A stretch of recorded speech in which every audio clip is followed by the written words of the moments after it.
நாம் கர்த்தருடைய வார்த்தைக்கு செல்வோம், திருப்பிக் கொள்வோம். ஏசாயா தீர்க்க தரிசன புஸ்தகம் 9ஆம் அதிகாரம் 6வது வசனம்.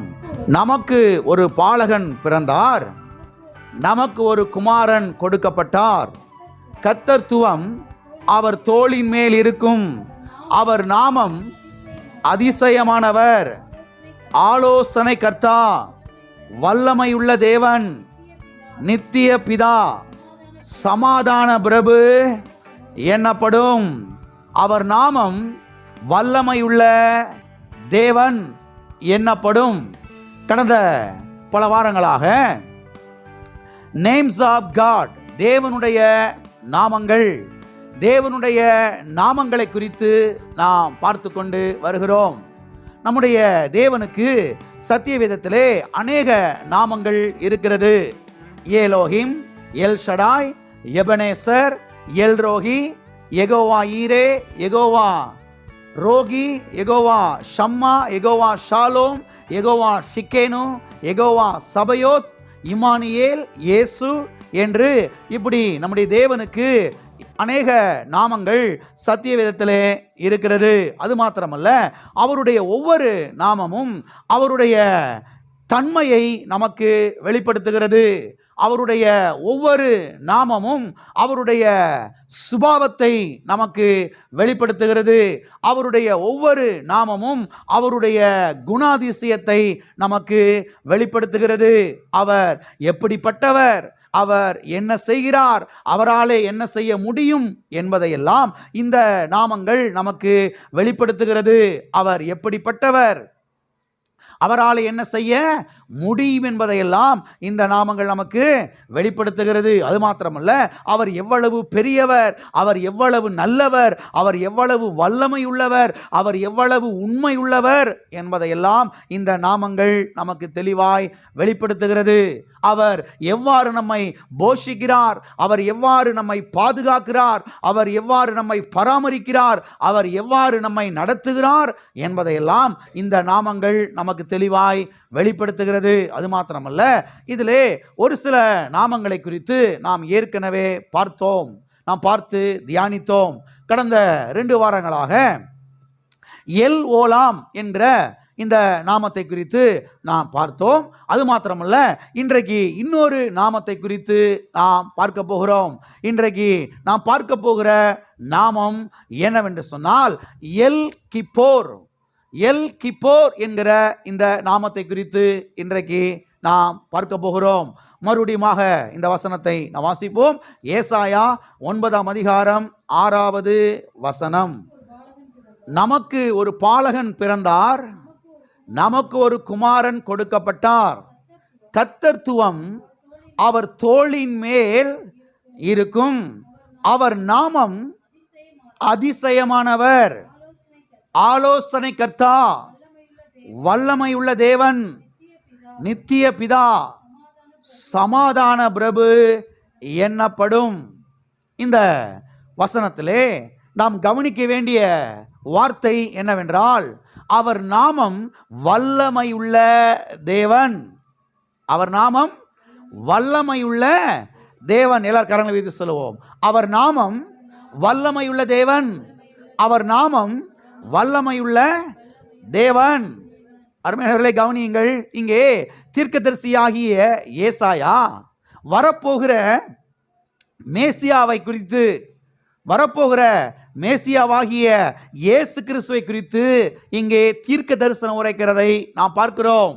அவர் என்ன உரைக்கிறார் என்றால், அவர் நாமம் வல்லமை உள்ள தேவன் என்று அவர் இங்கே உரைக்கிறார். அவர் யார்?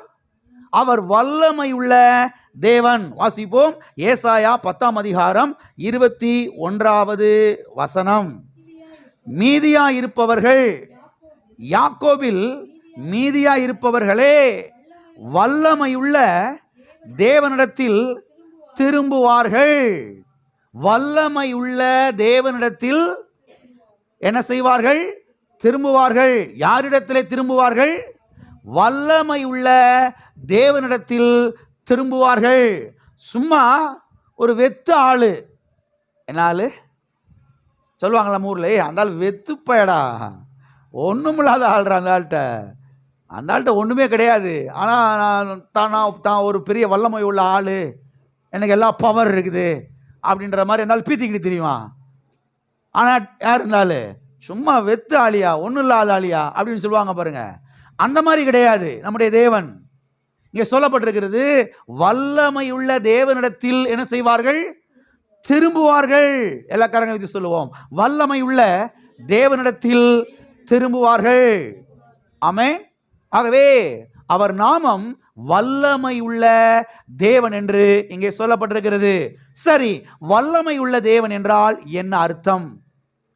வல்லமையுள்ள தேவன் என்றால் என்ன பொருள்? வல்லமையுள்ள தேவன் என்று சொன்னால் பராக்கிரமசாலி தேவன் என்று அர்த்தம், சக்தி வாய்ந்த தேவன் என்று அர்த்தம், சக்தி உள்ள தேவன் என்று அர்த்தம், வல்லமை மிக்க தேவன் என்று அர்த்தம், வல்லமை மிகு தேவன் என்று அர்த்தம். Mighty God, strength God, mighty God என்று சொல்லுகிறார்கள் பாருங்க. வல்லமை உள்ள தேவன், சக்தி உள்ள தேவன். ஆமென். சக்தி வாய்ந்த தேவன், வல்லமை மிக்க தேவன், வல்லமை மிகு தேவன் என்று அர்த்தம். அது மாத்திரமல்ல, வல்லமையுள்ள தேவன் என்ற இந்த இடத்திலே பயன்படுத்தப்பட்டிருக்கிற ஒரு எபிரேய பதம் என்னவென்று சொன்னால் எல் கிப்போர் என்ற ஒரு பதம் பயன்படுத்தப்பட்டிருக்கிறது. ELGIBBOR, எல் கிப்போர் என்கிற ஒரு பதம் இங்கே பயன்படுத்தப்பட்டிருக்கிறது. அருமையானவர்களை கவனியுங்கள். எல் சடா என்பது வேறே, எல் கிப்போர் என்பது வேறே. எல் சடாயை குறித்து நாம் ஏற்கனவே பார்த்து தியானித்தோம். நான் சர்வ வல்லமையுள்ள தேவன், நீ எனக்கு முன்பாக நடந்து கொண்டு உத்தமனாயிரு என்று கர்த்தர் ஆபிரகாமுக்கு, பாருங்க, ஆதியாகமம் 17ஆம் அதிகாரம் 1ஆம் வசனத்தில் வாசிக்கிறோம். அங்கே வெளிப்படுத்தினார். நான் சர்வ வல்லமையுள்ள தேவன் என்று வெளிப்படுத்துகிறார். ஆனால் ஒரு காரியத்தை நீங்கள் புரிந்து கொள்ள வேண்டும். சர்வ வல்லமையுள்ள தேவன் என்பது வேறே, வல்லமையுள்ள தேவன் என்பது வேறே. எல் ஷடா என்பது வேறே, எல் கிப்போர் என்பது வேறே. ஒரு சிறிய வித்தியாசம் இருக்கிறது, அவ்வளவுதான். பெரிய வித்தியாசம்லாம் இல்லை, ஒரு சிறிய வித்தியாசம் இருக்கிறது. அவர் நாமம் எல் கிப்போர். சரி, எல் கிப்போர் என்றால் என்ன அர்த்தம்? அந்த ELL, எல் எல் என்று சொன்னால் காட் என்ற அர்த்தம், தேவன் என்ற அர்த்தம். கிப்போர், GIPPOR, கிப்போர், கிப்போர் என்று சொன்னால் வல்லமையுள்ளவர் என்ற அர்த்தம். ஆகவே ரெண்டு வார்த்தையையும் நீங்கள் இணைத்து வாசித்தீர்கள் என்று சொன்னால் இவ்வாறு வாசிக்கலாம். எவ்வாறு வாசிக்கலாம்? வல்லமையுள்ள தேவன், பராக்கிரமசாலி தேவன், பராக்கிரமம் உள்ள தேவன், சக்தி உள்ள தேவன், சக்தி வாய்ந்த தேவன், வல்லமை மிகு இறைவன் என்று அர்த்தம். எனவே நம்முடைய தேவன் ஒரு டம்மி பீஸ் கிடையாது. எனக்கு புரியுது. நம்முடைய தேவன் யாரு கிடையாது? ஒரு டம்மி பீஸ் கிடையாது. நம்ம ஊரில் இந்த சின்ன பசங்கள்லாம் பாருங்க, இந்த வார்த்தை யூஸ் பண்றாங்க. நம்ம வளர்ந்து வந்த காலத்துல இந்த வார்த்தை என்னன்னு நமக்கு தெரியாது. இன்னைக்கு இருக்க ஜெனரேஷன்ஸ் என்னென்ன வேர்ட்ஸ்லாம் யூஸ் பண்றாங்க பாருங்க. டே, நீ ஒரு டம்மி பீஸ்ரா. டம்மி பீஸ்னா நீ ஒண்ணுமே இல்லாத ஆளு, நீ ஒரு தூசி மாதிரி, உன்கிட்ட ஒண்ணுமே இல்லை அப்படின்னு சொல்றாங்க. டம்மி பீஸ் சொல்றாங்க. நம்முடைய தேவன் ஒரு டம்மி பீஸ் கிடையாது. நம்முடைய தேவன் ஒரு வெத்து ஆளு கிடையாது. நம்முடைய தேவன் ஒன்றுமில்லாத ஒரு ஆளு கிடையாது. நம்முடைய தேவன் வல்லமை உள்ள தேவனாயிருக்கிறார். நாம் யாரை ஆராதிக்கிறோம்? ஒண்ணுமில்லாத ஒரு வெத்து ஆளை ஆராதிக்கல, வல்லமை உள்ள தேவனை நாம் ஆராதிக்கிறோம். இந்த வெளிச்சம் ஒவ்வொரு கிறிஸ்தவ விசுவாசிகளுக்கும் வர வேண்டியது அவசியமாயிருக்கிறது. சக்தி உள்ள தேவன், சக்தி வாய்ந்த இறைவன், சக்தி வாய்ந்த கடவுள், அவரை நாம் என்ன செய்கிறோம்? ஆராதிக்கிறோம். எல்லா கரங்களை வைத்து சொல்லுவோம், நான் ஆராதிக்கிற என்னுடைய தேவன், அவர் சக்தி உள்ள தேவன், அவர் வல்லமை உள்ள தேவன், அவர் வல்லமை மிகு தேவன். ஆமென். ஆகவே ஒவ்வொரு தேவனுடைய பிள்ளைகளுக்கு இந்த வெளிச்சம் வர வேண்டியது அவசியமாக இருக்கிறது. ஆமென். ஓகே, இப்பொழுது இந்த நாமம் எப்படிப்பட்ட நாமம் என்பதை குறித்தும் எல்கிப்போர் எப்படிப்பட்ட தேவனாய் இருக்கிறார் என்பதை குறித்தும் நாம் சத்திய வேதத்திலிருந்து அநேக காரியங்களை நாம் பார்க்க போகிறோம். இந்த நாமம் எப்படிப்பட்ட நாமம்? இந்த எல்கிப்போர் ஆகிய தேவன் எப்படிப்பட்ட தேவனாய் அவர் இருக்கிறார் என்பதை பற்றி சத்திய வேதத்திலிருந்து இன்றைக்கும் வருகிற சில வாரங்களுக்கும் நாம் தெளிவாக பார்க்க போகிறோம். முதலாவதாக நாம் பார்ப்போம். முதலாவதாக எல்கிப்போர் யுத்தத்தில் வல்லவராயிருக்கிறார் என்று சத்திய வேதம் சொல்லுகிறது. எல்லா கரங்களை சொல்லுவோம். எல்கிப்போர் யுத்தத்தில் வல்லமையுள்ள தேவனாயிருக்கிறார். ஆமென். வாசிப்போம். 2 நாளாகமம் 20ஆம் அதிகாரம் 6வது வசனம். எங்கள் பிதாக்களின் தேவனாகிய கர்த்தாவே, பரலோகத்தில் இருக்கிற நீர் அல்லவோ தேவன், தேவரீர் ஜாதிகளுடைய ராஜ்யங்களை எல்லாம் ஆளுகிறவர். உம்முடைய கரத்திலே வல்லமையும் பராக்கிரமும் இருக்கிறது. ஒருவரும் உம்மோடு எதிர்த்து நிற்க கூடாது. எத்தனை பேர் எதிர்த்து நிற்க கூடாது? ஒருவரும் உம்மோடு கூட என்ன செய்ய முடியாது? எதிர்த்து நிற்க முடியாது என்று இங்கே சொல்லப்பட்டிருக்கிறது. இங்கே யூதாவின் ராஜாவாகிய யோசபாத்தை குறித்து நாம் வாசிக்கிறோம். யூதாவின் ராஜாவாகிய யோசபாத் கர்த்தருடைய ஆலயத்துக்கு போய் அவன் ஜெபிக்கிறான். ஏன் இவன் கர்த்தருடைய ஆலயத்துக்கு போய் ஜெபிக்கிறான் என்று சொன்னால், மோவாபியரும் அம்மோனியரும் இன்னும் அநேகரும் பாருங்க படையெடுத்து இந்த யூதாவின் ராஜாவுக்கு விரோதமாக, எதிராக யூதா ஜனங்கள் மக்களுக்கு விரோதமாக படையெடுத்து வருகிறார்கள். சீரியர்கள் ஏராளம், பாருங்க எண்ணிக்கைக்கு அடங்காத ஜனங்கள் இந்த தேசத்துக்கு விரோதமாக படையெடுத்து அவர்கள் வருகிறார்கள். யூதாவுக்கு விரோதமாக, யூதாவின் மக்களுக்கு விரோதமாக படையெடுத்து வருகிறார்கள். இந்த செய்தி யூதா மக்களுக்கு பாருங்க அறிவிக்கப்படுகிறது. பிறகு பாருங்க இந்த செய்தி யூதாவின் ராஜாவுக்கு அறிவிக்கப்படுகிறது.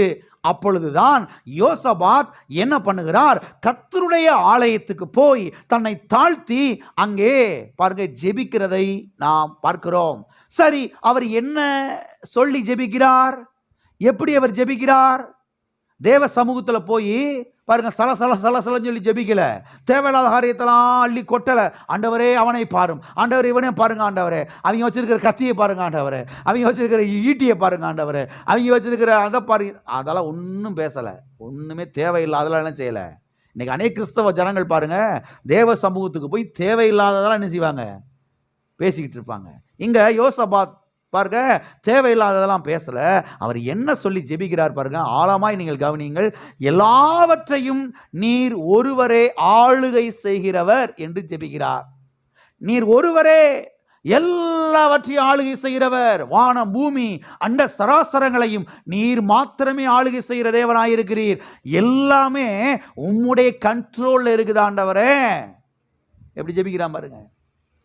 இவன் படம் எடுத்து வர்றான், அவன் படம் எடுத்து வர்றான், இவெல்லாம் ஒண்ணுமே கிடையாது.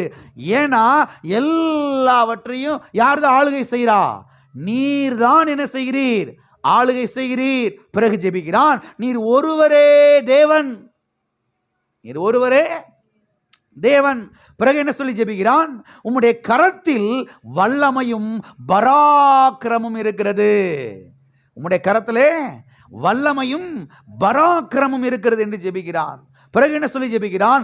ஒருவரும் உம்மோடு எதிர்த்து நிற்க கூடாது. ஒருவரும் உம்மோடு என்ன செய்யக்கூடாது? எதிர்த்து நிற்க கூடாது என்று சொல்லி ஜெபிக்கிறான். எனவே கர்த்தர் பாருங்க இந்த ஜெபத்தை கேட்கிறார். இந்த ஜெபத்தை கேட்டு கர்த்தர் யோசபாத்துக்கு பதில் தருகிறார். யூதா ஜனங்களுக்கு கர்த்தர் பதில் தருகிறார். பாருங்க யுத்தத்திலே ஒரு பெரிய வெற்றியை தருகிறார் இந்த மக்களுக்கு. இவங்க ஒன்றும் கத்தியை தூக்கிட்டு போய் சண்டை போட்டு இன்னும் உருளவே இல்லை, ஒண்ணுமே பண்ணல. இவங்க பாட்டுக்கு கர்த்தரை ஆராதிக்கிறாங்க, துதிக்கிறாங்க. கர்த்தர் நல்லவர், அவர் கிருபை என்றும் உள்ளதுன்னு சொல்லி பாடல் பாடி துதிக்கிறாங்க. கர்த்தர் எல்லா வேலையும் முடிச்சிட்டாரு. கர்த்தர் எல்லா வேலையும் முடிச்சிட்டாரு. அது மாத்திரமல்ல, யுத்தத்துல பாருங்க மிகுதியான கொள்ளை பொருளை அள்ளி கொண்டு வந்தார்கள். என்னது? மிகுதியான கொள்ளை பொருட்கள். கொள்ளை பொருட்களை மாத்திரம் எடுத்துட்டு வர்றதுக்கு 3 நாள் ஆயிருச்சான். அவ்வளவு கொள்ளை பொருள்கள். ஆகவே நம்முடைய தேவன் அவர் அமைதியாக இருந்து வேடிக்கை பார்த்து கொண்டிருக்கிற தேவன் அல்ல. அருமையானவர்களே கவனியுங்கள், நம்முடைய தேவன் அமைதியாக இருந்து வேடிக்கை பார்த்து கொண்டிருக்கிற தேவன் கிடையவே கிடையாது. அவர் நமக்காக யுத்தம் செய்கிற தேவனாயிருக்கிறார். ஹல்லேலூயா. அவர் நமக்காக யுத்தம் செய்கிற தேவனாயிருக்கிறார். அவர் நமக்காக ஃபைட் பண்ணுகிற தேவனாயிருக்கிறார். அவர் யுத்தத்தில் வல்லமை உள்ளவர். அவருடைய கரத்திலே வல்லமையும் பராக்கிரமும் என்ன செய்கிறது இருக்கிறது. ஆமென்.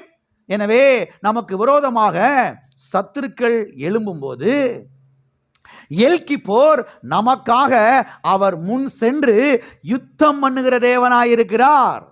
ஆமென். எனக்கு யாருமே இல்லை சண்டை போடுறதுக்கு, யுத்தம் பண்றதுக்கு. அவங்க கூட்டம் பெரிய கூட்டம். யாரு கூட்டம்? உங்க பக்கத்து வீட்டுக்காரன் இருக்கான்ல அவன். உங்களுக்கு அடிக்கடி தொந்தரவு கொடுத்துக்கிட்டு இருக்கான்ல அவன். உங்களை அடிக்கடி டிஸ்டர்ப் பண்ணிக்கிட்டு இருக்கிறான்ல அவன். மைண்ட்ல செட் ஆயிடுச்சு. அந்த கூட்டம் பெரிய கூட்டம். அவங்ககிட்ட எதுவும் வச்சுக்கிற கூடாது, அவங்ககிட்ட மோதக்கூடாது. நம்ம ஓட்டாட்டுக்கு ஒதுங்கி போயிடணும். ஒதுங்கி போயிடணும், உண்மைதான். நம்ம ஒன்று அவன் கடப்பாரை தூக்க நம்மளும் கடப்பாரை தூக்க, அவன் அருவாளை தூக்க நம்மளும் அருவாளை தூக்க, அவன் மம்பட்டி தூக்க நம்மளும் மம்பட்டி தூக்க, அவன் விளக்கமாறு தூக்க நம்மளும் விளக்கமாறு தூக்க. அப்படி ஒன்றும் போகக்கூடாது, அது தவறு. ஆனால் ஒன்றை மைண்டில் செட் பண்ணணும். என்ன செட் பண்ணணும்? என்னுடைய தேவன் அமைதியாக இருந்து வேடிக்கை பார்க்கிற தேவன் அல்ல, அவர் எனக்காக யுத்தம் பண்ணுகிற தேவன்.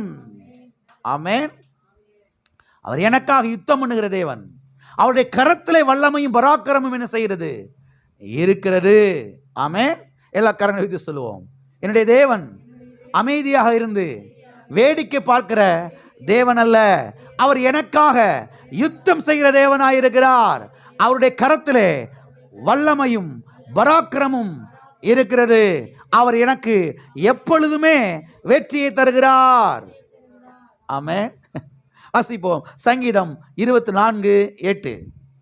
யார் இந்த மகிமையின் ராஜா? அவர் வல்லமையும் பராக்கிரமும் உள்ள கர்த்தர், அவர் யுத்தத்தில் பராக்கிரமும் உள்ள கர்த்தராமே. அவர் யாருங்க? யுத்தத்தில் பராக்கிரமும் உள்ள கர்த்தராமே.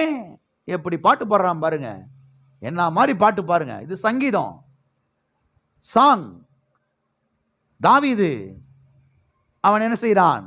கர்த்தரை பார்த்து பாடுகிறான். யார் இந்த மகிமையின் ராஜா என்று அவன் பாடுகிறான். அவர் வல்லமை உள்ளவராமே, அவர் பராக்கிரமம் உள்ளவராமே, அவர் யுத்தத்தில் பராக்கிரமம் உள்ள தேவனாமே அப்படின்னு கர்த்தரை அப்ரிஷியேட் பண்ணி, கர்த்தரை பாராட்டி, கர்த்தரை புகழ்ந்து என்ன செய்யறான்? பாடுறான். சில பாட்டெல்லாம் பாடவே முடியாது, பாடவும் கூடாது. ஆண்டவரே கண்ணோக்கி பாரும் ஐயா, இறங்கும் ஐயா அப்படின்ற மாதிரிலாம் இருக்கும் அந்த பாட்டு.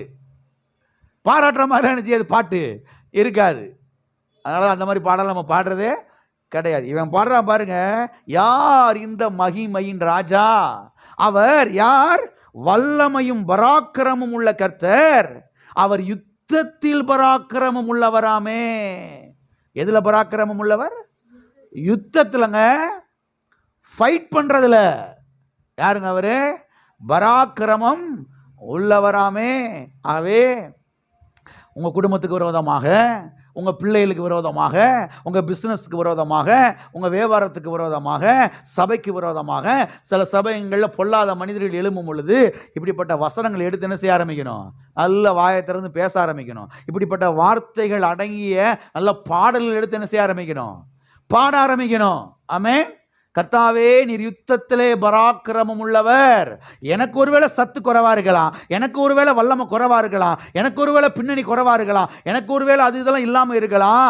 ஆனால் என் கூட இருக்கிற தேவனாகிய கர்த்தாவே எல் கிப்போரே, நீர் பராக்கிரமம் உள்ள தேவன், நீர் வல்லமை உள்ள தேவன், எனக்காக யுத்தம் செய்கிற தேவன், எனக்காக ஃபைட் பண்ணுகிற தேவன். ஆண்டவரே, அவர்களோடு இருக்கிறவர்களை பார்க்கிலும் என்னோடு இருக்கிற எல் கிப்போரே நீர் பெரியவர், நீர் பெரியவர். இப்படி பாருங்க, வாயை திறந்து பேச ஆரம்பிக்கணும், பாட ஆரம்பிக்கணும், புலம்ப கூடாது. எல்லாம் இருக்கிறீங்களா?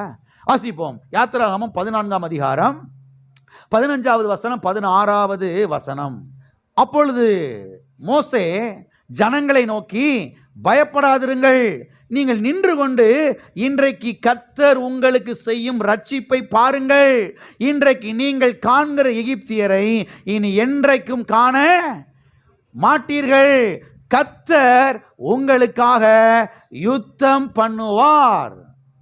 கர்த்தர் உங்களுக்காக, அங்க வாசித்தோம் சங்கீதம் 24:8. அவர் யுத்தத்தில் பராக்கிரம முள்ளவராமே. இங்கே சொல்லப்பட்டிருக்கிறது, கர்த்தர் உங்களுக்காக என்ன செய்வார்? யுத்தம் பண்ணுவார். பக்கத்தில் கைப்பிடி சொல்லுங்க, கர்த்தர் உங்களுக்காக யுத்தம் பண்ணுவார். ஆமென்.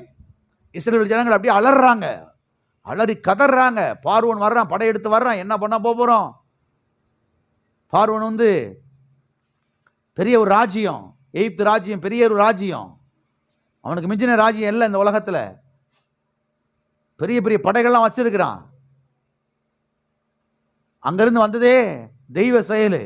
இப்ப படையெடுத்து வர்றான்னு என்ன பண்ண போறோம்? இங்க கர்த்தர் மோசையின் மூலமாய் சொல்லுகிறார். என்ன சொல்லுகிறார்?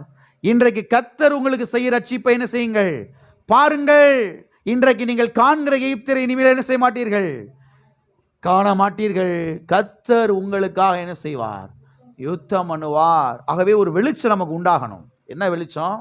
கர்த்தர் எனக்காக என்ன செய்வார்? யுத்தம் பண்ணுவார். அவற்றை வல்லமை இருக்குது.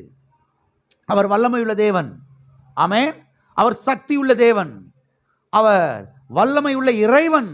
அவர் வல்லமை உள்ள கடவுள் என்கிற அந்த வெளிப்பாடு, வெளிச்சம் நமக்கு உண்டாக வேண்டியது அவசியமாய் இருக்கிறது. ஆகவே எல்கிப்போர் யுத்தத்தில் வல்லமை உள்ள தேவனாய் இருக்கிறார். இலக்கணத்தை சொல்லுவோம், எல்கிப்போர் யுத்தத்தில் வல்லமை உள்ள தேவனாய் இருக்கிறார். ஆமென். ஓகே. இரண்டாவதாக, எல்கிப்போர் ரட்சிக்க வல்லமை உள்ள தேவனாய் இருக்கிறார் என்று சத்திய வேதம் சொல்லுகிறது. வாசிப்போம். செப்பனியா 3ஆம் அதிகாரம் 17வது வசனம். உன் தேவனாகிய கர்த்தர் உன் நடுவில் இருக்கிறார். அவர் வல்லமை உள்ளவர். அவர் ரட்சிப்பார். அவன் உன் பேரில் சந்தோஷமாய் மகிழ்ந்து தம்முடைய அன்பின் மித்தம் அமர்ந்திருப்பார். அவர் உன் பேரில் கம்பீரமாய் களி கூறுவார். அவர் உன் பேரில் கம்பீரமாய் என்ன செய்வார்? களி கூறுவார். இங்கே நாம் பார்க்கிறோம், உன் தேவனாய கர்த்தர் உன் நடுவில் இருக்கிறார். யார் உன் நடுவில் இருக்கிறார்? உன் தேவனாகிய கர்த்தர். அவர் யாராயிருக்கிறார்? வல்லமை உள்ளவராயிருக்கிறார். அவர் என்ன செய்வார்? அவர் ரட்சிப்பார். ஆகவே எல்கிப்போர் ஒரு டம்மி பீஸ் கிடையாது. அவர் ரட்சிக்க வல்லமை உள்ள தேவனாய் இருக்கிறார். ஆமென். அவர் ரட்சிக்க வல்லமை உள்ள தேவனாய் இருக்கிறார். சரி, எதிலிருந்து அவர் ரட்சிக்க வல்லமை உள்ள தேவனாய் இருக்கிறார்? எதிலிருந்தெல்லாம் அவர் ரட்சிக்க வல்லமையுள்ள தேவனாய் இருக்கிறார்? அருமையானவர்களை கவனியுங்கள். பாவத்திலிருந்து ரட்சிக்க வல்லமை உள்ள தேவனாய் இருக்கிறார். சாபத்திலிருந்து ரட்சிக்க வல்லமை உள்ள தேவனாய் அவர் இருக்கிறார். வியாதியிலிருந்து ரட்சிக்க வல்லமை உள்ள தேவனாய் அவர் இருக்கிறார். நோயிலிருந்து ரட்சிக்க வல்லமை உள்ள தேவனாய் அவர் இருக்கிறார். பலவீனத்திலிருந்து ரட்சிக்க வல்லமை உள்ள தேவனாய் அவர் இருக்கிறார். தீமையிலிருந்து ரட்சிக்க வல்லமை உள்ள தேவனாய் அவர் இருக்கிறார். கடன் பிடியிலிருந்து, கடன் பிரச்சனையிலிருந்து ரட்சிக்க வல்லமை உள்ள தேவனாய் அவர் இருக்கிறார். விபத்திலிருந்து ரட்சிக்க வல்லமை உள்ள தேவனாய் அவர் இருக்கிறார். ஆபத்திலிருந்து ரட்சிக்க வல்லமை உள்ள தேவனாய் அவர் இருக்கிறார். பில்லிசுனியங்கள், மந்திரவாதங்கள், மாந்திரிக வேலைகள், பிசாசின் கிரியைகள், அதிலிருந்து ரட்சிக்க அவர் வல்லமை உள்ள தேவனாய் இருக்கிறார். அவர் நாமம் எல்கிப்போர், வல்லமை உள்ள தேவன் அவர். ஹல்லேலூயா. அவர் வல்லமையுள்ள தேவன். அது மாத்திரமல்ல, எப்படிப்பட்ட சூழ்நிலையிலையும் கூட அவர் தம்முடைய கரத்தை நீட்டி நம்மை ரட்சிக்க வல்லமையுள்ள தேவனாய் இருக்கிறார் என்று சத்திய வேதம் சொல்லுகிறது. எப்படிப்பட்ட சூழ்நிலையா இருக்கட்டும், எப்படிப்பட்ட நெருக்கமா இருக்கட்டும், எப்படிப்பட்ட ஒரு டைட்டான ஒரு சூழலா இருக்கட்டும், சொல்லுவாங்க சில ஆட்கள்லாம், கண்ணு மொழி பிதுங்கி போயிடும். என்னது? கண்ணு மொழி பிதுங்கி போயிடும். ஏன்னா அவ்வளவு ப்ரெஷரு, அவ்வளவு டென்ஷன், இந்த பக்கம் இந்த பக்கம் இந்த பக்கம் சொல்லி. அருமையானவர்களே கவனியுங்கள். இப்படிப்பட்ட சூழ்நிலையிலே எல்கிப்போர் தம்முடைய கரத்தை நீட்டி நம்மை ரட்சிக்க வல்லமை உள்ள தேவனாய் அவர் என்ன செய்கிறார்? இருக்கிறார். நம்மை ரட்சிக்க அவருக்கு வல்லமை என்ன செய்கிறது? இருக்கிறது. ஆமென். சத்திய வேதத்திலே பேதுரு என்ற இந்த சீசனை குறித்து நாம் வந்து வாசிக்கிறோம். ஒரு முறை பாருங்க, இவன் கடலின் மேலே அவன் பாருங்க நடந்து வந்த பொழுது அவன் தண்ணீரிலே மூழ்கினான் என்பதை சத்திய வேதத்திலே நான் வாசிக்கிறோம். அப்பொழுது பாருங்க, அவன் கர்த்தரை நோக்கி கூப்பிடுகிறான். என்ன கூப்பிடுறான்? ஆண்டவரே ரட்சியும். ஆண்டவரே என்ன செய்யும்? ரட்சியும். சத்தியவேதம் சொல்லுகிறது, கர்த்தர் தம்முடைய கரத்தை நீட்டி என்ன செய்தார்? அவனை ரட்சித்தாராம். வாசிப்போம். மத்தேயு எழுதின சுவிசேஷம் 14வது அதிகாரம் 22வது வசனம் முதல் 31வது வசனம் வரைக்கும். இயேசு ஜனங்களை அனுப்பிவிடுகையில் தம்முடைய சீசர்களை படவில் ஏறி தமக்கு முன்னே அக்கறைக்கு போகும்படி அவர்களை துரிதப்படுத்தினார். அவர் ஜனங்களை அனுப்பிவிட்ட பின்பு தனித்து ஜெபம் பண்ண ஒரு மலையின் மேல் ஏறி சாயங்காலமான போது அங்கே தனிமையா இருந்தார். அதற்குள்ளாக படவு நடுக்கடலிலே சேர்ந்து எதிர்காற்றாயிருந்தபடியால் அலைகளினால் அலைவு பட்டது. இரவின் 4ஆம் ஜாமத்தில் இயேசு கடலின் மேல் நடந்து அவர்களிடத்தில் வந்தார். அவர் கடலின் மேல் நடந்து நடக்கிறதை சீஷர்கள் கண்டு கலக்கமடைந்து ஆவேசம் என்று சொல்லி பயத்தினால் அலறினார்கள். உடனே இயேசு அவர்களோட பேசி, திடன் கொள்ளுங்கள், நான் தான், பயப்படாதிருங்கள் என்றார். பேதுரு அவரை நோக்கி, ஆண்டவரே நீரே ஆனால் நான் ஜலத்தின் மேல் நடந்து உம்மிடத்தில் வர கட்டளையிடும் என்றான். அதற்கு அவர் வா என்றார். அப்பொழுது பேதுரு படவில் விட்டு இறங்கி இயேசுவினிடத்தில் போய் ஜலத்தின் மேல் நடந்தான். காற்று பலமாயிருக்கிறதை கண்டு பயந்து அமிழ்ந்து போகையில், ஆண்டவரே என்னை ரட்சியும் என்று கூப்பிட்டான். உடனே இயேசு கையை நீட்டி அவனை பிடித்து, அற்ப விசுவாசியே ஏன் சந்தேகப்பட்டாய் என்றார். இந்த சம்பவம் உங்களுக்கு தெரியும். இப்போ வாசித்தப்பயே இது நல்லா உங்களுக்கு புரிஞ்சிருக்கும். ஆண்டவர் வந்து கடலின் மேலே நடந்து வர்றாரு. நடந்து வர பார்த்துட்டு பேதுருக்கு ஒரு ஆசை. பேதுருக்கு ஒரு நம்மளும் கடலில் நடக்கணும்னு சொல்லிட்டு, ஆண்டவரே நீரே ஆனால் நானும் இடத்திலே நடந்து வர கட்டளையிடும் என்று கேட்கிறான். உடனே ஆண்டவர் வாங்க அப்படின்னு சொல்லலை. ஆண்டவர் என்ன சொன்னார்? வான்னு சொன்னார். ஆண்டவர் என்ன சொன்னார்? வாருங்கள் சொல்லலை. எல்லாரும் எந்திரிச்சு வாங்கப்பா அப்படின்லாம் சொல்லலை. வான்னு சொன்னார். ஏன் வான்னு சொன்னார்னா, இவன் ஒருத்தன் தான் கேட்டான். என்ன கேட்டான்? நான் உம்மிடத்தில் நடந்து வரேன், எனக்கு கட்டளையிடுங்க ஆண்டவரே, நான் உம்மிடத்தில் நடந்து வர அந்த காரியத்தை செய்யுங்க ஆண்டவர் சொல்லி அவன் கேட்குறான். கேட்டதுக்கு கர்த்தர் சொல்கிறாரு வான்னு சொல்லி. வந்தா சந்தோஷம்தான். இயேசுவை பார்த்துக்கிட்டே வர்றான், ஒரு பிரச்சனையுமே இல்லை. ஆனால் கொஞ்ச நேரத்தில் என்ன அடிக்குது? புயல் காற்று அடிக்குது, சூறாவளி அடிக்குது, அலை வருது. இப்போ இயேசுவை பார்க்குறத விட்டுட்டு யாரை பார்த்துட்டான்? பிரச்சனை தான். இன்னைக்கு நம்முடைய பிரச்சனை தான். நம்ம கர்த்தரை பார்க்கறத விட்டுட்டு எதை பார்த்துறோம்? பிரச்சனையை பார்த்துறோம். நம்ம கர்த்தருடைய தழும்பை பார்க்கறத விட்டுட்டு வியாதியை பார்த்துறோம். இயேசு கிறிஸ்து தலையில் ஏற்றுக்கொண்ட முள்முடியை பார்க்கறத விட்டுட்டு கடன் பிரச்சனையை பார்த்துக்கிட்டு இருக்கிறோம். ஆண்டவரே வியாதி போக போக மோசமாக போகுது, ஆண்டவரே வியாதி போக போக அது ஒரு மாதிரியா போகுது ஆண்டவரே, ஆண்டவரே கடன் பிரச்சனை வலுத்துக்கிட்டே போகுது ஆண்டவரே, ஆண்டவரே இப்படி ஆண்டவரே அப்படி ஆண்டவரே. கர்த்தர் சொல்றாரு, அது எனக்கு தெரியும், அது எனக்கு தெரியாமலாம் இல்லை, நீ சொல்லிதான் எனக்கு தெரியணுமா? நான் உன்னை காண்கிற தேவன், உன் பிரச்சனை எனக்கு தெரியும். ஆனா உன் பிரச்சனையை பத்தி என்கிட்ட சொல்றதுக்கு பதிலா இப்ப என் காயத்தை பாரு, என் தழும்ப பாரு, என்னுடைய முள்முடியை பாரு, என்னுடைய சிலுவையை பாரு, நான் சிலுவையில் சிந்தின ரத்தத்தை பாரு. அப்பதான் பிரச்சனை என்ன செய்யும்? மாற ஆரம்பிக்கும். ஆகவே பேதுரு பாருங்க, இயேசுவை பார்க்கறத விட்டுட்டு எதை பார்க்குறான்? அதை பார்க்குறான். பார்த்த உடனே எங்க செஞ்சான்? ஜல்லுன்னு முங்கிட்டான் உள்ள. நல்ல வேலைக்கு தலை உள்ள போகிறதுக்கு முன்னதாக ஆண்டவரே ரட்சின்னு கூப்பிட்டுட்டான். தலை உள்ள போறதுக்கு முன்னாலே என்ன செஞ்சுட்டான்? ஆண்டவரே ரட்சின்னு சொல்லி கூப்பிட்டுட்டான். இங்க பார்க்கிறோம், கர்த்தர் தம்முடைய கரத்தை நீட்டி அவனை என்ன செய்தார்? ரட்சித்தார். எல்லாம் சொல்லுங்க, கர்த்தர் தம்முடைய கரத்தை நீட்டி அவனை ரட்சித்தார்.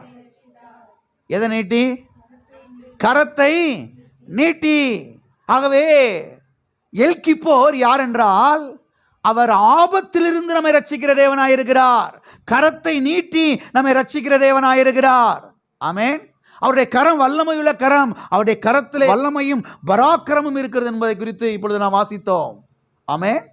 அவருடைய கரம் வல்லமையுள்ள கரம், அவருடைய கரம் பராக்கிரமம் உள்ள கரம். ஆகவே சில சமயங்களில் அப்படியே ஒரு மாதிரியா இருக்கும் பொழுது நீங்க ஒன்று செய்யலாம், ஆண்டவரே என்னை ரட்சியும். ஆமென். இந்த கடன் பிடியிலிருந்து என்னை ரட்சியும், இந்த நெருக்கத்திலிருந்து என்னை ரட்சியும், இந்த தீமையிலிருந்து என்னை ரட்சியும், இந்த வியாதியிலிருந்து என்னை ரட்சியும், இந்த வியாதியின் படுக்கையிலிருந்து என்னை ரட்சியும், இந்த தீமையிலிருந்து என்னை ரட்சியும், என் பிள்ளையை ரட்சியும், என் பேர பிள்ளைகளை ரட்சியும். ஆமென். இந்த பலவீனத்திலிருந்து என்னை ரட்சியும். ரட்சிக்க உமக்கு வல்லமை இருக்குது ஆண்டவரே, நீர் வல்லமை உள்ள தேவன் ஆண்டவரே. உம்முடைய நாமம் எல்கிப்போர். நீர் வல்லமை உள்ள தேவன், சக்தி உள்ள தேவன். ஆமென். சக்தி வாய்ந்த தேவன் நீர். ஆமென். இப்படி பாருங்க, கர்த்தரை நோக்கி கூப்பிடும் பொழுது நான் சொல்லுகிறேன், எல்கிப்போர் தம்முடைய கரத்தை நீட்டி நம்மை ரட்சிப்பார். ஆமென். ஆகவே எல்கிப்போர் ரட்சிக்க வல்லமை உள்ள தேவனாய் அவர் என்ன செய்கிறார்? இருக்கிறார். ஓகே, மூன்றாவதாக எல்கிப்போர் தடைகளை உடைக்க வல்லமை உள்ள தேவனாய் இருக்கிறார் என்று சத்திய வேதம் சொல்லுகிறது. எல்கிப்போர் யார்? தடைகளை உடைக்க வல்லமையுள்ள தேவனாய் அவர் இருக்கிறார். வாசிப்போம், மீகா தீர்க்க தரிசன புஸ்தகம் 2ஆம் அதிகாரம் 13வது வசனம். தடைகளை நீக்கி போடுகிறவர் அவர்களுக்கு முன்பாக நடந்து போகிறார். அவர்கள் தடைகளை நீக்கி வாசலால் உட்பிரவேசித்து கடந்து போவார்கள். அவர்கள் ராஜா அவர்களுக்கு முன்பாக போவார். கர்த்தர் அவர்களை முன்னணியில் நடத்துவார். கர்த்தர் அவர்கள் முன்னணியில் நடந்து போவார். கர்த்தர் அவருடைய முன்னணியில் என்ன செய்வார்? நடந்து போவார். இங்கே நாம் பார்க்கிறோம், தடைகளை நீக்கி போடுகிறவர் அவர்களுக்கு முன்பாக போவார் என்று. இரண்டாவதாக சொல்லப்பட்டிருக்கிறது, அவர்கள் ராஜா அவர்களுக்கு முன்பாக போவார் என்று. மூன்றாவதாய் சொல்லப்பட்டிருக்கிறது, கர்த்தர் அவர்கள் முன்னணியில் நடந்து போவார் என்று. ஒரே காரியம் 3 முறை திரும்ப திரும்ப ஒரே வசனத்தில் வந்திருக்கிறது. பார்த்தீங்களா? ஒரே காரியம் ஒரே வசனத்தில் 3 முறை என்ன செஞ்சிருக்குது? வந்திருக்கிறது. ஒரு வசனத்தில் ஒரு காரியம் ஒரு முறை வந்தாலே அது ஆழமான செய்யணும், கவனிக்கணும். ஆனால் ஒரே வசனத்தில் ஒரே காரியம் 3 முறை வந்திருக்குன்னா ரொம்ப ஆழமான செய்யணும், கவனிக்கணும். என்ன இங்க சொல்லப்பட்டிருக்கிறது? தடைகளை நீக்கி போடுகிறவர் உங்களுக்கு முன்பாக போவார். அவர்கள் ராஜா அவர்களுக்கு முன்பாக போவார். யார் இந்த ராஜா? மகிமையின் ராஜா, பராக்கிரமும் வல்லமை உள்ள கர்த்தராமே. யார் இந்த ராஜா? அவர் நாமம் எல்கிப்போர். ஆமென். வல்லமையுள்ள தேவன். அவர் என்ன செய்வாராம்? அவர்களுக்கு முன்பாக நடந்து போவாராம். கர்த்தர் அவர்கள் முன்னிலையிலே நடந்து போவாராம். நீங்க நடந்து போகிறதுக்கு முன்னால யார் நடந்து போய்கிட்டு இருக்கா? யார் நடந்து போய்கிட்டு இருக்கா? எல் கிப்போர் நடந்து போய்கிட்டு இருக்காரு. நமக்கு முன்னால யாருமே இல்லை அப்படின்னு என்ன செய்யக்கூடாது? சொல்லக்கூடாது.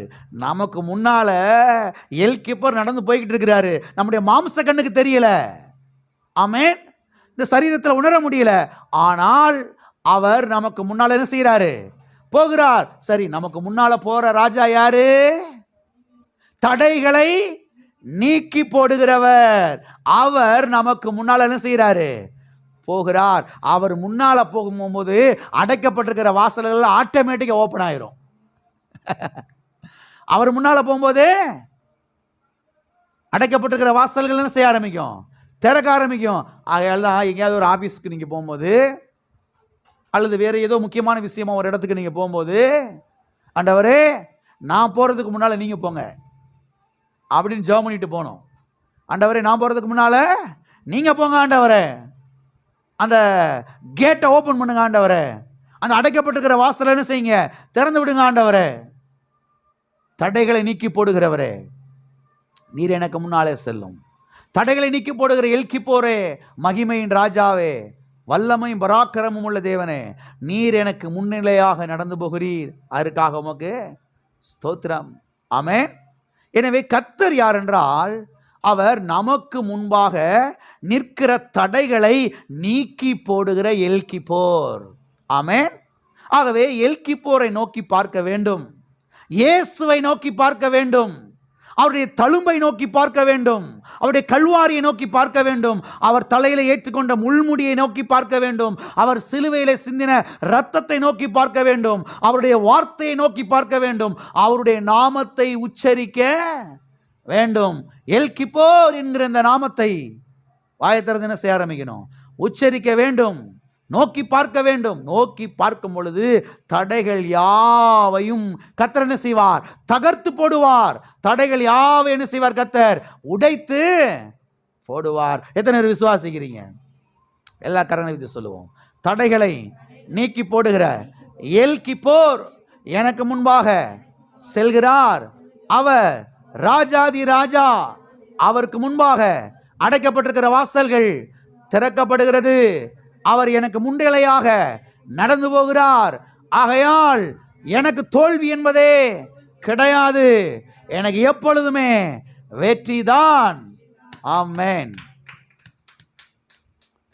சத்தியவேதத்திலே எரிகோ கோட்டையை குறித்து நாம் வாசிக்கிறோம். எரிகோ கோட்டை இஸ்ரவேல் ஜனங்களுக்கு முன்பாக அது அடைக்கப்பட்டிருந்தது என்பதை குறித்து நாம் யோசுவாவின் புஸ்தகத்திலே வாசிக்கிறோம்.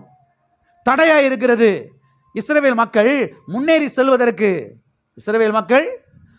செல்வதற்கு கானானை நோக்கி அவர்கள் பயணிப்பதற்கு, பாலும் தேனும் ஓடுகிற நலமும் விசாலமுமான கானான் தேசத்தை போய் சுதந்திரிப்பதற்கு இந்த எரிகோ கோட்டை ஒரு தடையா இருக்கிறது. எரிகோ கோட்டை அடைக்கப்பட்டிருக்கிறது. எனவே கர்த்தர் என்ன பண்ணினார் என்று சொன்னால், தம்முடைய வல்லமையினாலே அதை இடித்து போட்டார். தம்முடைய வல்லமையினாலே அதை தகர்த்து போட்டார். தம்முடைய வல்லமையினாலே அதை உடைத்து போட்டார் என்று சத்தியவேதத்திலே நாம் பார்க்கிறோம். அருமையானவர்களை கவனியுங்கள். எரிகோ கோட்டையை போலவே சில தடைகள் உங்களுக்கு முன்பாக ஒருவேளை எழும்பி நிற்கலாம். நான் சொல்லுகிறேன், எல் கிப்போர் அவைகளை எல்லாம் உடைத்து போட வல்லவராயிருக்கிறார். ஆமென். பாஸ்டர் இந்த தடையா இருக்கு பாஸ்டர், இந்த தடையா இருக்கு பாஸ்டர், கையெழுத்து போட மாட்டேங்கிறாங்க பாஸ்டர், சாங்ஷன் பண்ண மாட்டேங்கிறாங்க பாஸ்டர், அந்த ஃபார்மை பாஸ் பண்ண மாட்டேங்கிறாங்க பாஸ்டர், வந்து சேர வேண்டியது வர மாட்டேங்குது பாஸ்டர்.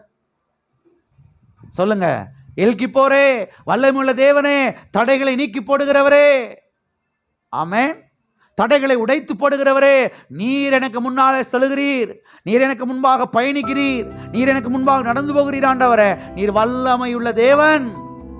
எல்லா தடைகளை என்ன செய்கிறீர்? நீர் நீக்கி போடுகிறீர், உடைத்து போடுகிறீர் என்று பாருங்க. விசுவாசத்துல என்ன செய்யணும்? பேச ஆரம்பிக்கணும். விசுவாசத்துல பாருங்க, கர்த்தர் என்ன செய்யணும்? முன்னதாக அனுப்ப வேண்டும். அப்படி அனுப்பும் பொழுது எல்லா காரியம் என்ன செய்யும்? சக்சஸா முடியும். எனவே தடைகளை எல்லாம் உடைத்து போட்டு அங்கே வழியை உண்டாக்கக்கூடிய எல் கிப்போர் நம்மோடு கூட என்ன செய்கிறார்? இருக்கிறார். அவர் வல்லவராய் இருக்கிறார். ஆமென். எல்லா கரங்களுக்கு சொல்லுவோம். தடைகளை எல்லாம் உடைத்து போட்டு அங்கே வழியை உண்டாக்க எல் கிப்போர் வல்லவராய் இருக்கிறார், வல்லமையுள்ள தேவனாய் இருக்கிறார். ஆமென். ஆகவே எல் கிப்போர் தடைகளை நீக்கி போட வல்லமையுள்ள தேவனாய் அவர் என்ன செய்கிறார்? இருக்கிறார். ஓகே, நான்காவதாக பார்ப்போம். நான்காவதாக எல் கிப்போர் அதிசயங்களை செய்ய அவர் வல்லவராய் இருக்கிறார், அற்புதங்களை செய்ய அவர் வல்லவராய் இருக்கிறார் என்று சத்தியவேதம் சொல்லுகிறது. வாசிப்போம். சங்கீதம் 136:4. ஒருவராய் பெரிய அதிசயங்களை செய்கிறவரை துதியுங்கள், அவர் கிருபை என்றும் உள்ளது. ஒருவராய் பெரிய அதிசயங்களை செய்கிறவரை துதியுங்கள், அவர் கிருபை என்றும். சின்ன அதிசயம்லாம் கிடையாது, பெரிய அதிசயம். எத்தனை பேராய்? எத்தனை பேராய்? ஒருவராய். ஆமென். ஒருவராய். எல்லாம் சொல்லுங்க, ஒருவராய். ஆமென். செங்கடலை ரெண்டா பிளக்க அவர் வல்லவராய் இருக்கிறார். மரித்தோரை உயிரோடு எழுப்ப அவர் வல்லவராய் இருக்கிறார். அவராலே செய்யக்கூடாத அதிசயமான காரியம் ஒன்றுமில்லை என்று எழுதப்பட்டிருக்கிறது. ஆமென். ஒருவராய். அப்ப ஒரு காரியத்தை செய்யறதுக்கு யாருடைய சப்போர்ட் அவருக்கு தேவை இல்லை. இப்ப பாருங்க, ஒரு பெரிய கல் கிடக்குது. அந்த கல்லை நம்மளால தூக்க முடியல. உடனே யாரை கூப்பிடுறோம்? பக்கத்தில் இருக்கிற யாரையோ ஒருத்தரை கூப்பிடுறோம். அதை கொஞ்சம் தூக்கி விடுங்களேன் தலையில். நீங்கள் ஒரு கை பிடிங்களே, ரெண்டு பேரும் தூக்கி அங்கே வச்சுட்டு வருவோம். நான் ஒரு ஆள் என்ன செய்ய முடியல, தூக்க முடியலை அப்படின்னு சொல்கிறோம். ஏன்னா அதை தூக்கிறதுக்கு நமக்கு என்ன இல்லை? சத்து இல்லை, வல்லமை இல்லை. இப்படி பாருங்க, கர்த்தர் ஒரு காரியத்தை செய்யறதுக்கு, ஒரு அதிசயத்தை செய்யறதுக்கு, ஒரு அற்புதத்தை செய்யறதுக்கு யாருடைய சப்போர்ட் அவருக்கு தேவை கிடையவே கிடையாது. யாருடைய உதவியுமே அவருக்கு தேவை கிடையவே கிடையாது. யாருடைய சப்போர்ட்டும் இல்லாம, யாருடைய உதவியுமே இல்லாம ஒருவராய் அவராலே அதிசயங்களை செய்ய முடியும். ஆமென். அவர் நாமம் எல் கிப்போர். ஆமென். அவர் நாமம் எல் ஷடாய், சர்வ வல்லமையுள்ள தேவன். வல்லமையுள்ள தேவனாய் அவர் என்ன செய்கிறார்? இருக்கிறார். ஆகவே அவர் உங்கள் வாழ்க்கையிலையும் அதிசயங்களை செய்ய வல்லவராய் அவர் என்ன செய்கிறார்? இருக்கிறார். வாசிப்போம். ஏசாயா 44:24. உன் மீட்பரும் தாயின் கற்பத்தில் உன்னை உருவாக்கினவருமான கர்த்தர் சொல்லுகிறதாவது, நானே எல்லாவற்றையும் செய்கிற கர்த்தர். நான் ஒருவராய் வானங்களை விரித்து நானே பூமியை பரப்பினவர். இங்கே சொல்லப்பட்டிருக்கிறது, நான் ஒருவராய். எத்தனை பேராய்? நான் ஒருவராய் வானங்களை என்ன செய்தேன்? விரித்தேன். உங்க வீட்டில் பாய் வச்சிருக்கிறீங்க, விரிக்கிறதுக்கு எத்தனை பேர் தேவை? நீங்களே போதும். நீ அங்கிட்டு பிடிப்பில்ல, பாயை விரிப்போம் அப்படின்னு யாரும் கூப்பிட வேண்டிய அவசியம் இல்லை. ஏன்னா பாய் அவ்வளோதான் நீளம். அது அவ்வளோதான் நீளம். ஒரு சின்ன பிள்ளை கூட என்ன செஞ்சிடும், ஈஸியாக விரிச்சிடும். ஆனால் இவ்வளோ பெரிய வானத்தை விரிக்க நம்மளால முடியாது, அவரால் முடியும். அவர் நாமம் எல் கிப்போர். எவ்வளோ பெரிய வானத்தை இப்படி விரிச்சு விட்டுருக்கிறார். என்ன செஞ்சிருக்கிறார்? சத்தியவேதத்தில் பார்க்கிறோம், கர்த்தர் போர்வை சுருட்டுற மாதிரி சுருட்டிடுவாராம். போர்வை சுருட்டுற மாதிரி சுருட்டிடுவாராம். இந்த தேவன் எவ்வளவு வல்லமுள்ள தேவன் என்பதை கவனியுங்கள். இந்த தேவன் எவ்வளவு பெரியவர் என்பதை கவனியுங்கள். இப்படிப்பட்ட தேவனை தான் நாம் என்ன செய்கிறோம்? ஆராதிக்கிறோம். இப்படிப்பட்ட தேவன் தான் நமக்குள்ள என்ன செய்கிறாரு? இருக்கிறாரு. அதனால பாருங்க, ஒண்ணுமே இல்லாதது போல என்ன செய்யக்கூடாது, அப்படியே பரிதபிக்கப்பட்டவங்களா அப்படியே முகத்தை தொங்க போட்டுக்கிட்டு என்ன செய்யக்கூடாது, அப்படியே போகக்கூடாது. என்ன செய்யக்கூடாது? என்ன சிஸ்டர் எப்படி இருக்கிறீங்க? இந்த இருக்கிறோம்ல, என்னது ஒண்ணுமே கையில் இல்லாட்டினாலும் உள்ள யார் இருக்கா? கர்த்தர் இருக்கிறாருங்க. எல்கிப்போர் இருக்கிறாரு. பாக்கெட்ல தான் காசு இல்லை, பர்ஸ்ல தான் காசு இல்லை, வீட்டில் தான் அரிசியில் பருப்பு இல்லை, ஆனால் கர்த்தர் இருக்கார்ல, எல்கிப்போர் இருக்கார்ல, வல்லமையுள்ள தேவன் இருக்கார்ல, ஒருவராய் பெரிய அதிசயங்களை செய்கிறவர் இருக்கிறார்ல. அப்புறம் இதுக்கு முகத்தை தொங்க போட்டு அப்படியே இருக்கிறீங்க, வாடலாம். முகத்தை நீங்கள் தொங்க போட்டனால அரிசி வர போகுதா? நீங்கள் முகத்தை ஒரு மாதிரி வச்சுக்கிட்டு இருக்கிறதுனால எதுவும் வீட்டுக்கு வர போகுதா? வர்றதும் போயிடும், வர்றதும் போயிடும். அதனால் அது இல்லையே இது இல்லைன்னு சொல்லி முகத்தை தொங்க போடாமல் அப்படியே ஒரு மாதிரியா இருக்க வேணாம். நல்லா ஃப்ரீயாக இருந்துட்டு, எல்கிப்போரே நீங்கள் என் கூட இருக்கிறீங்க, உமக்கு ஸ்தோத்திரம், நீர் வல்லமையுள்ள தேவன், வானத்தை திறந்து இஸ்ரவேல் மக்களுக்கு மன்னாவை கொட்டினீரே, நீர் வல்லமை. அடுத்த வாரம் அதெல்லாம் பார்க்க போகிறோம். கண்மலையை பிளந்து தண்ணீரை கொண்டு வர்றாரு. வனாந்திரத்தில் எப்படி தண்ணி கிடைக்கும்? இருக்குதுல்ல, கத்தரால முடியும்ல, எல்கிப்போரால முடியும்ல. வனாந்திரத்தில் எப்படி சாப்பிடுறது? வரும். வானத்தை திறந்து நினைச்சுவார் கத்தரு, கறி சாப்பிடுறது வரும். எல்கிப்போர் கொண்டு வருவாரு. ஆமே, எல்லாம் இருக்கிறீங்களா? அவர் வல்லமை உள்ள தேவன், அவர் வல்லமை உள்ள தேவன், அவர் பராக்கிரமம் உள்ள தேவன். ஒருவராய் பெரிய அதிசயங்களை செய்கிறவரை துதியுங்கள், அவர் கிருபை என்றும் உள்ளது. ஆமென். ஆகவே ஒரு காரியத்தை செய்ய யாருடைய உதவியும் அவருக்கு தேவையே இல்லை, யாருடைய சப்போர்ட் அவருக்கு தேவை கிடையவே கிடையாது. யாருடைய உதவியும் இல்லாமல், யாருடைய சப்போர்ட் இல்லாமல் அவரால் தனித்து ஒரு காரியத்தை செய்ய அவரால் முடியும். ஒரு அற்புதத்தை அவரால் செய்ய முடியும். ஆமென். உம்மாலே செய்யக்கூடாத அதிசயமான காரியம் ஒன்றுமில்லை. உம்மால் செய்யக்கூடாத அதிசயமான காரியம் ஒன்றுமில்லை என்று எழுதப்பட்டிருக்கிறது. ஆகவே நம்முடைய தேவன் யார்?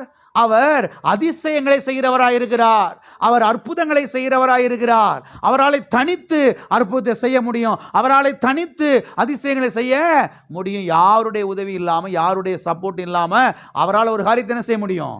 செய்ய முடியும். அவர் அதிசயங்களை செய்கிற எல்கிப்போராய் இருக்கிறார். சத்திய வேதத்திலே, புதிய ஏற்பாட்டிலே, யோவான் சுவிசேஷத்திலே 2ஆம் அதிகாரத்திலே நாம் பார்க்கிறோம். கர்த்தர் பாருங்க, தண்ணீரை திராட்சரசமா மாத்துறாரு. தண்ணீரை என்ன செய்யறாரு? திராட்சரசமா மாத்துறாரு. அருமையானவர்களே கவனியுங்கள். சர்வ வல்லமை உள்ள தேவன் என்றால் என்ன அர்த்தம்? வல்லமை உள்ள தேவன் என்றால் என்ன அர்த்தம்? இல்லை கவனிக்கிறீங்களா? இல்லை கவனிங்க. El Shaddai, El Gibbor. El Shaddai என்றால் எதுவுமே இல்லாம அவரால் திராட்சரசத்தை கொண்டு வர முடியும். எதற்கு புரியுது? ஒண்ணுமே இல்லாட்டினாலும் அவரால் இதை கொண்டு வர முடியும். அதான் யாரு? எல் ஷடாய், சர்வ வல்லமுள்ள தேவன். எல்கிப்போர்னா என்ன அர்த்தம்? ஒன்ன இன்னொன்னா மாத்த அவரால் முடியும். தண்ணீரை திராட்சரசமா மாத்த அவரால் முடியும். எத்தனை வித்தியாசம் புரிஞ்சிருச்சு? கிட்டத்தட்ட ரெண்டு ஒன்று தான், ஆனால் கொஞ்சம் வித்தியாசம் இருக்கு இல்லையா? சின்ன வித்தியாசம் இருக்குது. எல்சடாய் என்றால் சர்வ வல்லமுள்ள தேவன். சர்வ வல்லமுள்ள தேவன் என்றால் என்ன அர்த்தம்? எதுவுமே இல்லாம உன்னை கொண்டு வர அவரால் முடியும். ஆமென். வல்லமுள்ள தேவன் என்றால் என்ன அர்த்தம்? எல்கிப்போர் என்றால் என்ன அர்த்தம்? ஒன்னை இன்னொன்னா மாத்த அவரால் முடியும். ஆமென். 5 அப்பம் 2 மீனை பெருக்க அவரால், அதுதான் எல்கிப்போர். சர்வ வல்லமுள்ள தேவன் என்றால் என்ன அர்த்தம்? எதுவுமே இல்லாம அப்பத்தை கொண்டு வர அவரால் முடியும்.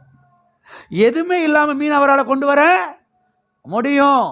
எப்படிப்பட்ட தேவனை நாம் ஆராதிக்கிறோம், எப்படிப்பட்ட தேவனை நாம் தொழுது கொள்றோம், எப்படிப்பட்ட தேவனை நாம் சேவிக்கிறோம் என்பதை ஒவ்வொரு தேவனுடைய பிள்ளைகளும் உணரணும், அறிந்து கொள்ள வேண்டும். ஆகவே முகத்தை தொங்க போடுறதும், முகத்தை வாடலை வைக்கிறதும், ஒரு மாதிரியா அப்படியே அடுத்தவங்களுடைய பரிதாபத்தை வாங்குறதுக்காக ஒரு மாதிரியா இருக்கிறதும் தூக்கி எறிஞ்சிடணும். தூக்கி எறிஞ்சிட்டு, கர்த்தாவே எல் ஷடாய் தேவனே நீர் எங்கூட இருக்கிறீர். எல் கிப்போரே நீர் எங்கூட என்ன செய்கிறீர்? இருக்கிறீர் ஆண்டவர். ஒருவராய் பெரிய காரியங்களை செய்கிறவரே நீர் எங்கூட இருக்கிறீர். ஒருவராய் அதிசயங்களை செய்கிறவரே எங்கூட இருக்கிறீர். தண்ணீரை திராட்சரசமாய் மாற்றுகிறவரே நீர் என்னோடு கூட என்ன செய்கிறீர்? இருக்கிறீர். 5 அப்ப 2 மீனை பெருக்கி தருகிற தேவனே, வல்லமையுள்ள தேவனே, நீர் எங்கூட என்ன செய்கிறீர்? இருக்கிறீர். ஆமென். எல்கி போரே நீர் எங்கூட இருக்கிறீர். எப்படி அடிக்கடி வாயை திறந்து தேவனுடைய நாமத்தை உச்சரிக்கும் போது அற்புதங்கள் நடக்க ஆரம்பிக்கும், அதிசயங்கள் நடக்க ஆரம்பிக்கும், வர வேண்டிய பணங்களை வந்து சேர ஆரம்பிக்கும், வர வேண்டிய ஆசீர்வாதங்களை வந்து என்ன செய்ய ஆரம்பிக்கும்? சேர ஆரம்பிக்கும். ஆகவே தேவனுடைய பிள்ளைகள் புலம்புறது என்ன செய்யணும்? முதலாவது நிறுத்தணும். என்ன செய்யணும்? புலம்புறத முதலாவது நிறுத்திடும். புலம்புறதை நிறுத்திட்டு உம்முன்னு இருந்துடக்கூடாது. இது அதை விட டேஞ்சரு. புலம்புறதை நிறுத்திட்டு சும்மா என்ன செஞ்சிடக்கூடாது? இருந்துடக்கூடாது. சும்மா இருந்தோம்னா இந்த மைண்ட் அப்படியே பல இடத்துக்கு அப்படியே பறக்கும். என்ன செய்யும்? பல இடத்துக்கு இந்த மைண்ட் என்ன செய்யும்? அப்படியே திடீர்னு அள்ளி நேரத்தில் நிற்கும். திடீர்னு பார்த்தா பிசி பெட்டிக்கு போயிடும். திடீர்னு பார்த்தா அங்கே அண்ணஞ்சிக்கு போயிடும். திடீர்னு பார்த்தா அங்கே சின்னமனூருக்கு போயிடும். ஒன்றும் தெரியாமல் இருக்கீங்களோ? சும்மா அப்படி உட்காந்துருந்தீங்கன்னா போதும். அதாவது திடீர்னு அமெரிக்காவுக்கு போயிட்டு வந்துடும். டிக்கெட்டே இல்லாமல் போயிட்டு வந்துடலாம். டிக்கெட்டே இல்லாமல் அமெரிக்காவுக்கு போய் இப்படி விசிட்டிங் பண்ணிட்டு டக்குன்னு வந்துடலாம் ஒரு செகண்டில். அதனால் புலம்பக்கூடாது. அதே சமயத்தில் அமைதி என்ன செய்யக்கூடாது? உம்முன்னு அமைதியானா உம்முன்னு என்ன செய்யக்கூடாது? இருக்கக்கூடாது. வாயை திறந்து என்ன செய்ய ஆரம்பிக்கணும்? உச்சரிக்க ஆரம்பிக்கணும். உச்சரிக்கும் போது என்ன நடக்குது? இந்த மனது நம்ம பேசக்கூடிய அந்த வார்த்தை கூட என்ன செய்ய ஆரம்பிக்குது? அப்படியே ட்ராவல் பண்ண ஆரம்பிக்குது. மறுபடியும் சொல்கிறேங்க அவனிங்க, நம்ம வாயில் பேசக்கூடிய அந்த வார்த்தை இருக்குல்ல, அந்த வார்த்தையோடு கூட நம்முடைய மனது என்ன செய்ய ஆரம்பிக்குது? இப்போ இணைந்து அப்படியே ட்ராவல் பண்ண ஆரம்பிக்குது. ஆகையால் தான் உம்முன்னு என்ன செய்யக்கூடாது? இருக்கக்கூடாது. உம்முன்னு இல்லாமல் வாயை திறந்து நல்ல பாடல்களை பாடி ஆரம்பிக்கணும். வல்லமை உள்ள தேவனை குறித்து, சர்வ வல்லமையுள்ள தேவனை குறித்து, எல் ஷடாயை குறித்து, யெகோவா மிஸ்காப்பை குறித்து, பாருங்க, யெகோவா ஷாலோமை குறித்து பாடல்களை பாட ஆரம்பிக்கணும். யெகோவா ஈரேயை குறித்து அப்படியே பாடல்களை பாடி பாடி பாடி அந்த பாடலோடு அப்படியே என்ன செய்ய ஆரம்பிக்கணும்? டிராவல் பண்ண ஆரம்பிக்கணும். அப்படி போகும்போது மனது அலசரிப்படாது, மனது அப்படியே அலை பாயாது. அலைபாகிற மனது என்ன மனது? யாக்கோப்புல வாசிக்கிறோம் இல்லையா? இரு மனம் உள்ளவன் நிலையற்றவனாயிருக்கிறான், அவன் கர்த்தரிடத்திலிருந்து எதையாகிலும் பெறலாம் என்று நினையாது இருப்பானாக. அப்படியே அலை பாஞ்சுக்கிட்டே இருந்துச்சுன்னா கர்த்தரிடத்தில் என்ன செய்ய முடியாது? ஒரு அற்புதத்தையும் பெற்றுக்கொள்ள முடியாது, ஒரு ஆசீர்வாதத்தை வாங்க முடியாது. அப்போ மனதை அலைபாய விடாமல் வச்சுக்கிறணும். மனதை அலைபாயாமல் விடாமல் வைக்கணும்னா என்ன செய்யணும்னு? வாயை திறந்து விசுவாச வார்த்தைகளை பேசணும். வாயை திறந்து கர்த்தருடைய வார்த்தை என்ன செய்யணும்? பேச ஆரம்பிக்கணும். அப்படியே கல்வாரியை குறித்து, அப்படியே தழுமை குறித்து, அப்படியே காயத்தை குறித்து, அவர் சிலுவையில் பட்ட பாடுகளை குறித்து என்ன செய்யணும்? பேச ஆரம்பிக்கணும். அப்படிப்பட்ட பாடல்களை வாயில் வச்சு திரும்ப திரும்ப திரும்ப அந்த நாள் முழுவதும் பாடிக்கிட்டே கிடக்கணும். அப்படி செஞ்சு பாருங்க, மனது அலைபாயாது, உள்ள விசுவாசம் பெருக ஆரம்பிக்கும். கர்த்தர் செய்வார், கர்த்தர் பண்ணுவார், வாசலை திறப்பாரு, இதை மாற்றி தருவார். தண்ணீரை திராட்சை ரசமா மாற்ற அவரால் முடியும். ஆமே, வெறும் 5 அப்ப 2 மீனை பெருக்க அவரால் முடியும். அந்த விசுவாசம் உள்ள வர ஆரம்பிக்குது. இந்த இடத்துல என் வாழ்க்கையில இன்னைக்கு கர்த்தரால் அற்புதத்தை செய்ய அவரால் முடியும். விசுவாசம் உள்ள வர ஆரம்பிக்குது. பாருங்க, இப்படித்தான் வாழ்க்கையில என்ன செய்வது? வெற்றி பெறுவது.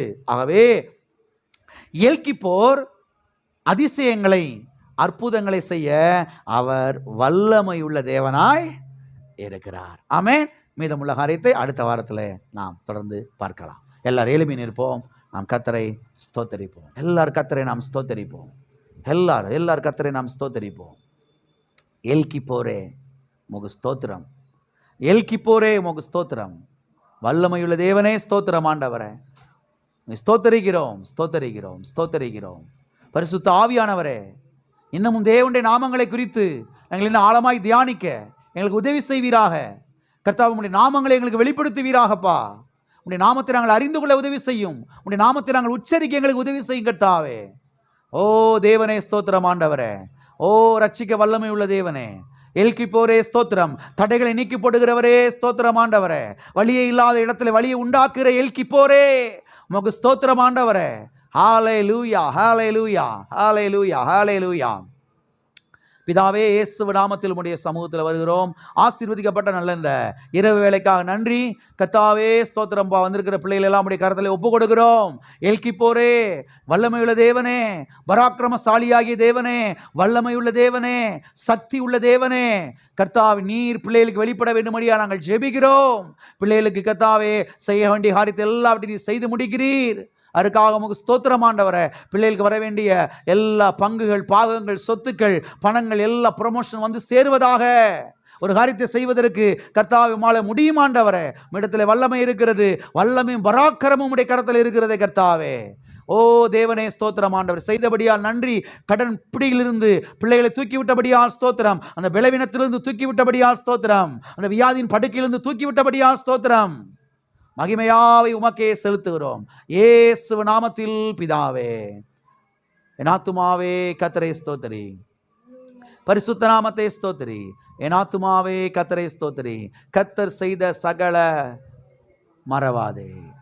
நம்முடைய கர்த்தராகிய இயேசு கிறிஸ்துவின் கிருபையும் பிதாவாகிய தேவனுடைய அன்பும் பரிசுத்த ஆவியானவருடைய ஐக்கியமும் இப்போதும் எப்போதும் நம்ம அனைவரோடும் கூட சதா காலங்களிலும் இருப்பதாக.